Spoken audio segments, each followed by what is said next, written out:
Oke, kembali lagi di channel Berstore, dan kali ini kita akan bahas tentang cara screen recording atau cara merekam layar di iPhone ya. Jadi untuk di iPhone kalian tidak perlu install aplikasi lagi karena sudah ada fiturnya dari bawaannya. Oke, untuk cara mengaktifkannya sangat mudah. Tinggal masuk ke menu setting, lalu masuk ke pusat kontrol. Nah, di sini pilih menu sesuaikan kontrol. Pada bagian bawah ada menu perekaman layar. Kalian klik tanda plus yang ada di sebelah. Nah, secara otomatis perekaman layar sudah masuk ke menu pusat kontrol.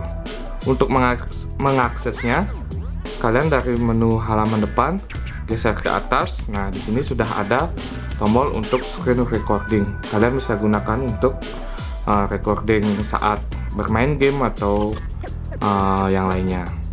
Untuk cara penggunaannya juga sangat mudah, tinggal klik, ada hitungan waktu 3, 2, 1. Nah, jika sudah ada tanda merah di bagian atas, artinya layar ini sudah sedang direkam.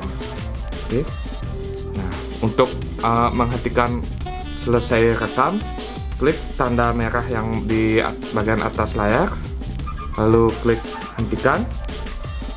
Nah, secara otomatis video dari screen recordingnya akan tersimpan di foto. Nah, ini dari hasil rekam layar tadi.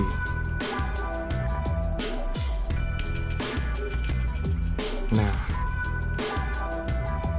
oke, sangat mudah. Jadi untuk hasil screen recordingnya sudah kualitas HD dan tanpa watermark. Bisa kalian gunakan untuk membuat game video seperti Mobile Legends, PUBG yang bisa kalian share di sosial media kalian. Oke, demikian cara screen recording di iPhone, sangat mudah karena sudah disediakan dari aplikasi bawaannya. Dan jangan lupa subscribe channel Berstore agar mendapat tips dan info terbaru seputar gadget di Indonesia. Sampai jumpa.